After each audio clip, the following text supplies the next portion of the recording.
Hello, everybody. Welcome back to the Som TV podcast. My name is Jason Wise. I keep reading about this ominous, horrible thing that they're saying is called the supply chain. And I'm thinking about it, and they're saying that the traditional ingredients in Thanksgiving are going to be hard to come by, more expensive, or just flat out not available. I don't know how actually true this is, but it's a perfect excuse to think about other things to have for Thanksgiving. Got a bunch of people over. You have the opportunity to make something different. I am not the biggest fan of the traditional meal. So I found the most important person to talk to is our resident holiday specialist meal planner, Sabato Sagaria, Master Sommelier over in New York City. How are you, bud? I'm swell. Yourself, Jason? Good. It's an honor. I mean, I know you're very busy this time of year planning meals for, the rich, the famous, and and the you. like. It turns out you didn't know what to serve, so you had me on so that you could help me. I could help you plan what you're going to serve Christina and the kids for Thanksgiving. I'm not going to lie to you. Work. Yeah. This entire podcast is total BS. I really just don't know what the hell to serve. And I'm like, Sabato, you cook a lot and open restaurants and are smart. What should I cook? But the good news is everyone listening gets to benefit from your wisdom. Before we start, I do want to say, if you're not a Som TV subscriber, you should be. $49.99 for an entire year. My friend Sabato Sagaria is already up there doing lots of sommeliers notebooks, pairings, all sorts of great stuff. Go to somtv.com and subscribe. So Sabato, let's talk about the concept of Thanksgiving, kind of what's on your normal Thanksgiving table. You and I are both from the Midwest originally. Ohio? Yeah, we're both Ohio. IO. That's right. So what's normal for Thanksgiving? What is normal for Thanksgiving? I would say, obviously, you're starting with a turkey, maybe a couple of them, depending on how many you're serving. Mm-hmm. There's always stuffing. There's a couple different potato products on there. So you have the mashed potatoes, you have sweet potatoes usually. What else is on the table? There's pie, usually vegetable too. Brussels sprouts, I remember having those. I was at green beans. Green beans. Okay. Yeah, I don't know if that makes any sense. Cranberry for sure. Cranberry. Of course. How could I forget the cranberry? Yeah. In some form, either canned. Is it the log or is it the actual fresh berries? It's terrine, funny. I should say, the terrine that comes in a can. Right. Well, with terrine, yeah, we were in one of those houses, and I'm sure a lot of listeners can relate to this. We had both. Some people like the canned, pretty cheap jelly stuff. I don't know what you would call that. And then others will like the actual. My mom used to actually cook down cranberries, which was delicious. Mm-hmm. So, it'd be an interesting stat to understand how much canned cranberry terrine is sold in the 1 week around Thanksgiving versus the rest of the year. I can't imagine there's much demand for it otherwise. I never even see it outside of that time. Yeah, you see it all over the grocery store and whatever else. I think squash too. We shouldn't leave squash out. Yeah, I always had some squash. Squash, rutabaga was one of the things that we always had, like stuff like that. Root vegetables, whatever. Yeah. How'd you do your sweet potatoes, by the way? Or did you just mash them, or were you kind of like a caramelized marshmallow on top kind of guy? We had yams and they had marshmallows on top and some brown sugar and that type of thing for our meal. Though it would depend on who. Sometimes those meals were divvied up between people, so oftentimes that's how it went. But all right, but we're going to throw all of that out. Before we get into this, though, can I ask, what's your opinion on that set course? Do you like it? Are you in? I do, because I only eat it like once a year, and I love the ultimate bite. When you get like the gravy, you get the cranberries, you get the mashed potatoes and the turkey. Granted, it's a big bite, but there's really, I can't think of any other real dish that or meal that you go for that ultimate bite every single time. It's like I think that's a sandwich at Panera right now. You can just go get that. I think exactly. But so that's what you should do for Christina for Thanksgiving. Just go to Panera, get the sandwich, take off the bread, and then just plate it up with some tweezers, and you're going to look like a rock star. Yeah, it's my usual look, rock star. Mm-hmm. So. All right, so let's talk about some, the supply chain, whatever this actually is going to turn out to mean being an issue. They're saying shipping's a problem. They're saying all these different things. So again, like I said earlier, great excuse to come up with a different meal that can serve a lot of different people. So you're telling me that we're not going to be able to have turkey because of that boat that was stuck in the Suez Canal? Maybe. Is that what you're saying? I think so. I'm referring to some ridiculous Forbes article or something right now. It's just a good excuse to try. Clickbait. Okay. This is a clickbait podcast. Try something new. And honestly, I have to confess, I'm not a huge fan of this meal. What aspect don't you like? I find turkey to not honestly be the easiest thing to cook perfectly. Oftentimes it's dry. Sometimes it's, if somebody brings you that deep fryer, they do, something like that, or it's a smaller bird, often it can be better. For my, especially considering, you drink, you eat a lot, I would prefer it to be something more interesting. Take the turkey away, though. Do you have any beef with the sides, or is it just like the turkey that you don't like? I just find all the sides to be similar. The potatoes, the squash, at a certain point, the thing you like with the perfect bite, it's all a lot of mushy, often brown, orange food. And that's fine. But there is a lot of other things that alternatively you could do. And, there's like the Feast of the Seven Fishes and all these things that I think are inspiring to me. Outside of the transition. But you're going to do that like 3 weeks later. So are you really going to go buy 7 fishes and cook them? True. I mean, hey guys, I'm just practicing for Christmas, but I thought I'd bust out the old 7 fishes. No, but you know what I mean? Just the inspiration that you don't have to have turkey. I think that is a very strange construct, and I don't understand why. But now is our excuse. So, Sab, what is a great way to start on how to replace the traditional meal because of that Suez Canal boat? How do we replace that? Well, I think about where I would start if I'm just kind of thinking through this, is that Thanksgiving, you have a lot of people. I think turkeys are big. So if you're going to kind of surprise everybody and pull something out of the oven, you can't just like pull out a Cornish hen and say, ta-da! That might be, people kind of look at you funny. So what else is something that is like big, shareable, that you might not cook on a regular basis? Like how many times do you cook a turkey throughout the year? But if you could actually, find something else that's a big hunk of meat that you could roast ahead of time that doesn't require a lot of a la minute pickup, that's where I would start thinking if I was to go down that route.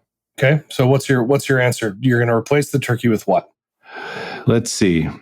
Sticking in the meat camp, I'd probably say I love porchetta. Yeah, and that's something that most people don't cook at home that often, if they do cook it or if they've ever cooked it. And it's something that I think you can go to a butcher and say, do you have a pork belly? Can you season it and roll it up for me? And then you can slow and low it in your oven all afternoon, crisp it up at the end, and it holds pretty well. So that's a pretty spectacular centerpiece for people when you put that on the middle of the table. And it's not as though you have to worry about any bones. You can just cut right through it. So that's kind of one of the things that I think is fun and maybe a little bit different. I'm in on porchetta, absolutely. You talk about sandwiches afterwards, the day exactly. after. It's carrying the next day sandwich game on and takes it to a whole new level. 100%. And you can probably get a porchetta at, I don't know if people listening have a Whole Foods by them or something like that, but you can definitely get a porchetta. It's not that exotic of an item, but it's like having, all of the wonderful things of bacon and all of the wonderful things of pork belly and just all that stuff would be great. Any adjustment on sides for our porchetta Thanksgiving? I mean, I love potatoes. I wouldn't necessarily go mashed potatoes, though, but one of my favorite potato dishes that I cooked a lot during quarantine was the barbuto potatoes out of the Barbuto cookbook. And they're these like boiled new potatoes that you pull out and then you smash them. And then you pan fry them with rosemary and garlic. And then you shower them with pecorino and Parmesan. And they're freaking delicious. So I would do that. I don't think gravy, I'm not really a gravy on this type of thing. I guess you could go with normal gravy, but I prefer to go into the realm of like salsa verde, something along those lines where it's herby, it's bright, it's zippy.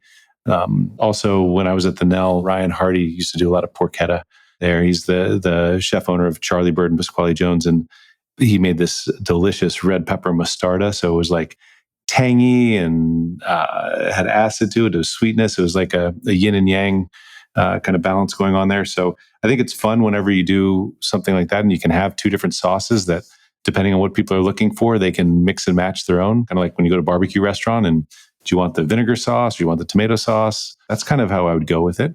Oh my God, I want to eat this right now. On a level of difficulty, is this any harder than a turkey? I think it's easier than a turkey. Yeah. Like in all reality, it's the hardest part is probably getting it and having it rolled up. And so again, get a butcher to do that somewhere.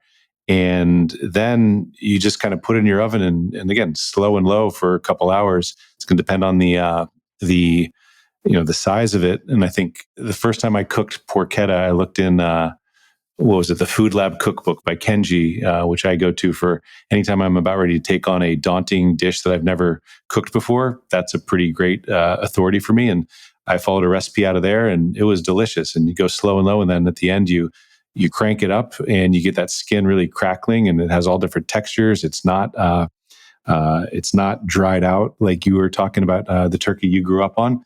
And I would say the one thing I would get is a digital thermometer, which are pretty affordable and something that I think has a place in every single kitchen that you'll use more than just once out of the year. That way you can put it in there. It's an internal thermometer and tells you when it gets to the exact right temperature. So it takes all the guessing out of it. Incredible. This is a great idea. I'm writing this down as a possibility for my Thanksgiving. All right. So let's say you don't want to do pork. You want to do something maybe lighter. Before we do that, I suppose, what are we drinking? What are we drinking with the porchetta? Porchetta. I'm going to go to Italy on this one just because I think you can, I think of porchetta, I think of Italy and Tuscany. So maybe something Sangiovese based. But I also think a lot of those versatile reds that I think you hear all the time on Thanksgiving. Okay, it's, is it a chillable red? Something like a delicious Beaujolais.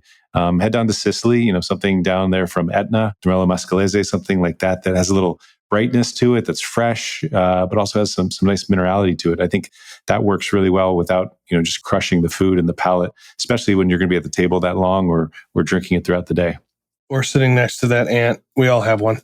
I think that for those of you not familiar, a lot of the wines, the Dorello Mascalese and all this stuff, these are not incredibly expensive wines. They just sound a little more foreign, but Chianti is Sangiovese based, and oftentimes you can find stupendous drinkable Chianti at a great price, pretty reasonably located. That's not something. Especially if you're having a big group over, and that crazy aunt next to you, she might not want to drink. You don't want to share your good stuff with her. So get something that's affordable. And another thing you can do is after you pour out that first bottle for her, you can then go double decant something out of your cellar into that bottle, and that becomes your special bottle. And everyone else thinks you're drinking the same thing, but you've supersized your what's in the glass, in the bottle. Yeah, I think one of the tricks, and I've talked to a lot of people about this, it's not really snobbery. You're just basically not, I don't want to say wasting good wine on people who don't know how to appreciate it, but you're not, they don't have to have that wine when the other wine is not bad. It's good stuff. And some people, you're actually giving them what they want. They may want quantity over quality. And so by pouring them something that's more affordable, you can do that. And you can give them that quantity, and then you can keep the quality. Yes. It's you just pour it in a crappy looking decanter and then pour the other wine in a really nice decanter. And I promise you, they're going to go for that one. All right, let's think of another alternative. So I know that you and I are big fans of seafood, and I think this is a massively overlooked genre when it comes to Thanksgiving. And you had an idea for your number 2 way to go. What was it? I was thinking something like a low country boil or lobster boil, something like that. I think those are just like fun. And again, it's something that you don't do. Oh, it's a Wednesday night. I just got home. I have to feed the kids. What should I do? I'm going to whip up a low country boil. Maybe you do. I haven't lived in the low country in a while, but I think that's something that when you do, it's always festive. It's like roll up your sleeves. Everybody gets in there. And, some people like to take their potatoes and dip it in one sauce or, put in, clam, shrimp, lobster. So I think it's something that's interactive. And it's something that, in all honesty, it's pretty easy to cook. Boil it all up, season the water, and strain it out, and cover the table with newspaper. It makes for an amazing buffet, and it's a lot of fun. So this is almost like the entire meal in the boil, right? What's in this? Describe to me. It's a one pot. It's a one pot dish kind of thing. So may not be traditional, but you can put shrimp in there. You can put clams, put lobster if you want. Sausage, corn, potatoes. Those are the type of sides, I guess, if you will, that are built in there and have a little different cook times. But just kind of figure out which one's going to cook quickest, and you wait till the very end to do that. But the others help season the water and builds that flavor profile in there. And it's actually pretty easy once you kind of get everything going. Just have a system, and 1, 2, 3, 4, put it all in, and then on the table it goes. So again, any more difficult than cooking a turkey and cooking all of that stuff? I mean, seafood like shrimp or clams, they have their own built-in thermometer, just like a turkey does. Like, it doesn't pop out, but they change colors. So when the shrimp turn the color, then turn red, pull them out. And so you just need to get a hold of a gigantic pot and do kind of like a New Orleans or a New England type style. Yeah, and you can do batches of it. If you only have if you have one big pot and you have too many people coming over, boil all the sausage in there first, throw in the vegetables with the seasoning, and so the water takes on all that flavor, and then you throw the seafood at the end, so it's being cooked in seasoned water, and then pull it all together. So different ways of doing it. Fantastic. What are we drinking with that? I think you're definitely gonna drink white wine with this one, and I like something that's kind of zippy. So people say, "Oh, I don't like sweet wine," but I think something like an Austrian Riesling would be delicious in this camp. Again, you could go to some Spanish whites, or again go down to some of the Sicilian whites. Those could work well. Chablis would be delicious, but not looking for anything that's too oaky on this. I want brightness and an acid to go with that. What about an Albarino or something? Too floral or? Sure. I said the Spanish white, and Albarino does come from Spain, Jason. I don't know if you've seen that. Maybe you should tune into Som TV. And I was thinking more like, okay, fine. No, you got me. I was thinking more like Godeo or something. Okay, fine. All right. So what's on yours? What's on your Thanksgiving? Like, when you come, you've been grilling me and giving you plenty of inspiring ideas to think about. But what's your go-to, or what's in your back pocket? Like, if you didn't like my two options, what were you going to cook for Christine and the kids? I actually think those options are incredible. A seafood boil would be, like you said, what it does is it draws everybody to the table. It's interactive. Everybody's there doing something together with their hands, and you're all talking. If anybody's been to a crawfish boil or a crab boil or a clam bake, you're talking about it. You're there. Yeah. It's a pretty cool thing, which I don't think, and it's going to be pretty memorable. It'll be a pretty memorable Thanksgiving. I mean, not only the fact they didn't have turkey, but they're like, wow, then we did this, and we had a amazing seafood boil, and that's pretty epic. Absolutely. What I want to do, and I think it's not that difficult, is to do a Mexican mole type style thing. I would love to do mole, chicken, and sausages, from down there. That would be my ideal situation. The problem is I have to convince a few very traditional people around for this year. Yeah, and making a mole is no real easy task either. I mean... Oh, I live in LA. I'm buying that mole. Okay, got it. Let's just break it down for people. Yeah. I mean, I'm completely violating the rules I'm making you follow. I'm like, exactly. Well, I started making this mole last Thanksgiving, and I've been passing it down. Yeah. No, I think it's, when it comes to what you can eat with your hands, what you can eat around a table, I think that Mexican food, I think everybody loves, but a lot of people forget that it can be, a really communal thing. I mean, Mexico is not one style of food. It's many, many, many styles. Oaxaca is totally different from the very far north. And, I just think that you could do quite a bit with Mexican food. So, a lot of stuff goes in a tortilla, and you can do steak and chicken and sausage and, mole. Something else that falls in that camp kind of is, I love lettuce wraps and thinking of, okay, cook a big piece of meat. So maybe it's a pork shoulder, maybe it's, duck confit, and you can buy that already done, and you can heat that up, and then lettuce wrap, put all these different sauces on it. So which direction do you want to take it? Do you want to take it down south of the border? Do you want to take it to Southeast Asia? And everybody gets to play around and customize it based on their profile. They want it, really spicy. Well, you can put, different types of sauces or peppers on there, and herbs, and mix all that in. So that can be kind of fun too, as a hands-on interactive type of meal. Absolutely. I also feel pretty strongly that when you get into chile rellenos and things like that, where you can stuff things into peppers, you have so many different options of what you can do. And I kind of like the idea of I think Thanksgiving really works well when you have a lot of people and a lot of options. It doesn't mean tons of food. It just means you have a lot of different things you can put on your plate. And the traditional one, as I said earlier, it's just a lot of mush sometimes, unless it's we have a really, really, really good cook doing it. I think when you get into the Mexican stuff, things go on a tortilla really well. They just go together really well. So and it holds well too. Usually it holds well, whatever you're putting on that tortilla. Like it doesn't have to be cooked a la minute. Yeah, a lot of braising. That's true. Absolutely. So I don't know. I would look at, pan Mexico would be the way I would look at it from a standpoint of something interesting. If I wanted to do bird, but I don't want to do turkey. Mm-hmm. Really fast, I didn't mention wine for the Mexico thing. So what would you drink? Yeah, mezcal. I think we go just mezcal. Yep, I think exactly. You want your uncle to fall through the window. You want you want the whole thing to happen. I happen to love mezcal, but I don't know if that's a long haul Thanksgiving drink. Yeah, makes for some great Christmas stories, though. Remember last month? What do you want to drink with this? I think it's, again, going in kind of that lighter aromatic whites. I think rosé is something. We have some spice. Spicy, yeah.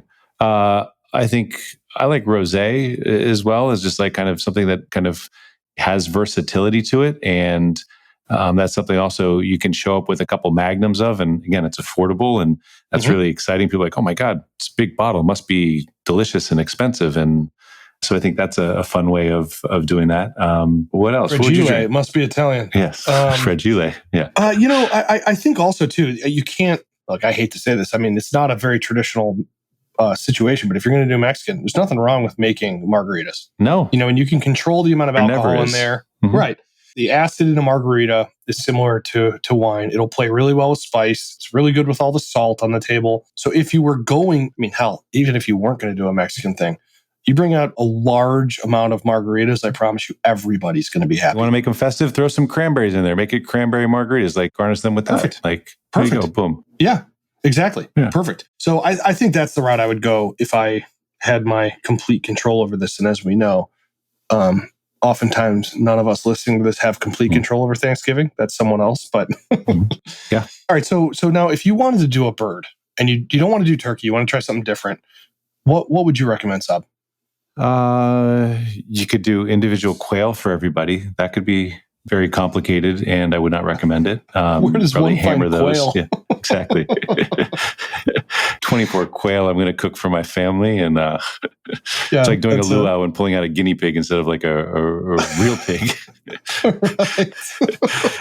So let's see. What would I think of? What's something a bird people don't cook that often? Duck, maybe.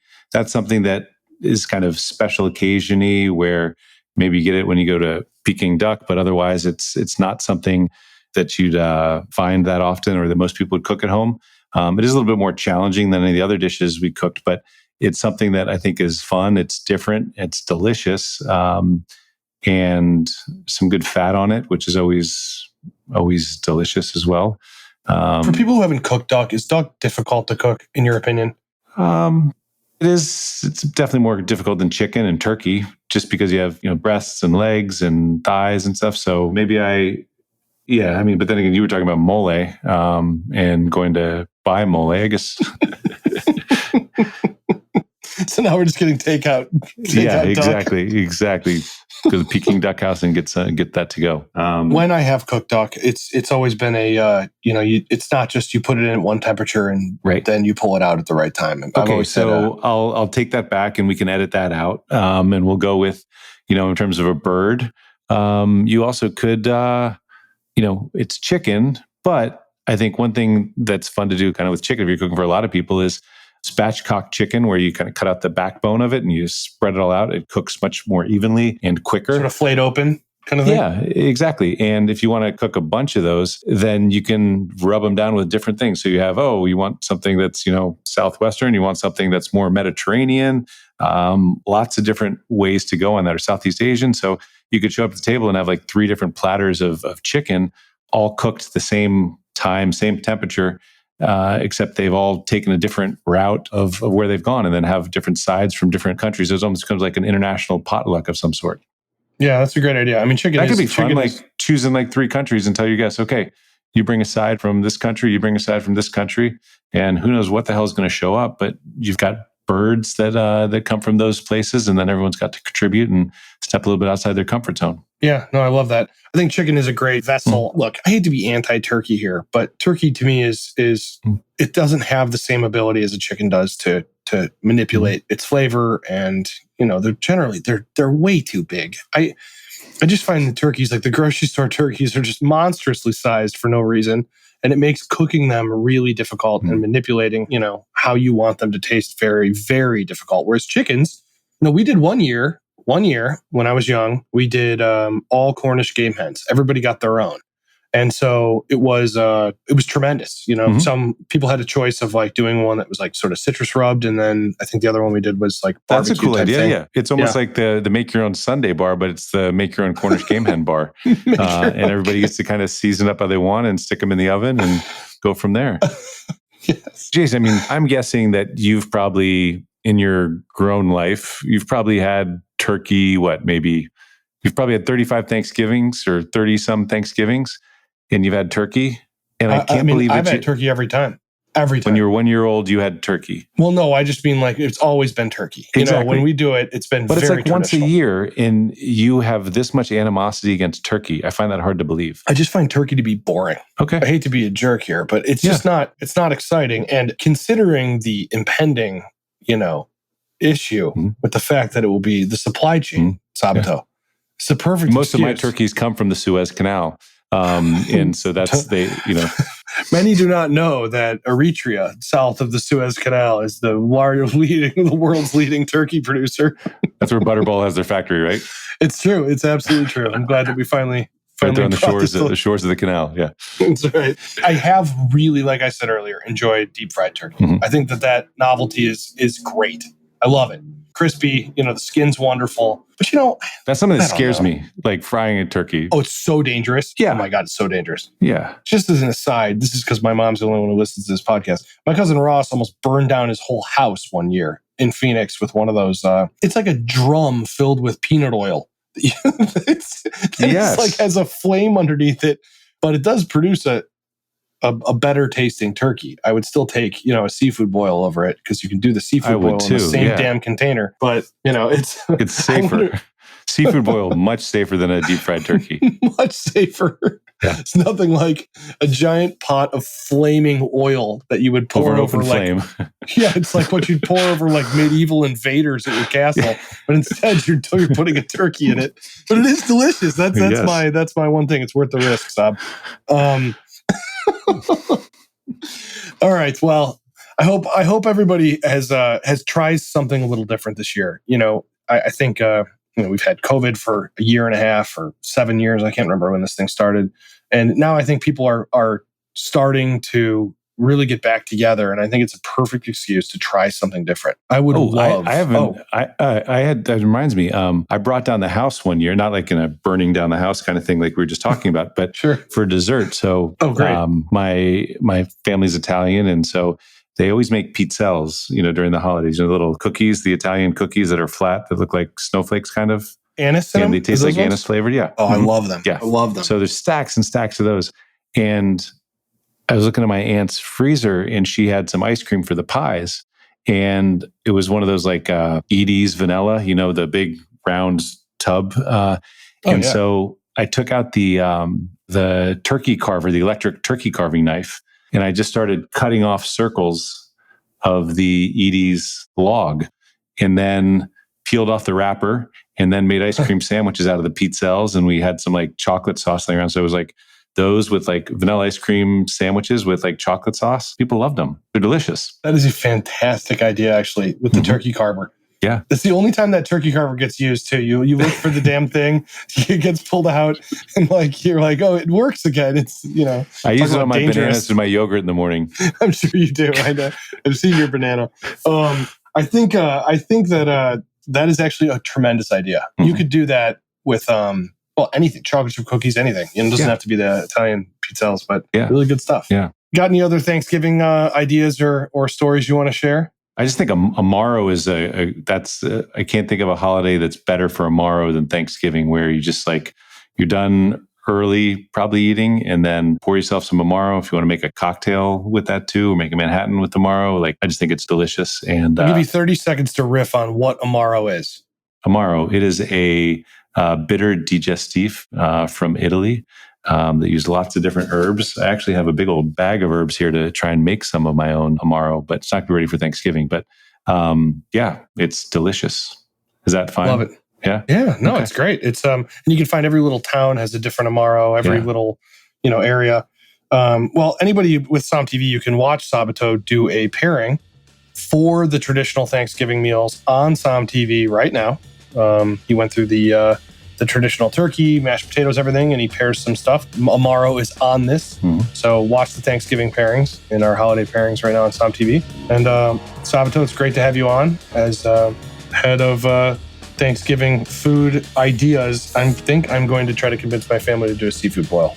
I think you should. I'm literally writing notes right now about what I think You should don't have be to in the convince them. seafood They're going boil. to show up to the table. You just make it happen, and then they have to eat it. Yeah, they'll be fine. I have an 8-year-old and a 5-year-old, and they can be picky, but if it's something that they can get their hands in, they're all about it. Love it. And if you really They want to love- kind of make it a little bit Thanksgiving, get turkey sausage and throw that in there for the sausage part of it and say, hey, you got your turkey and you got your seafood boil.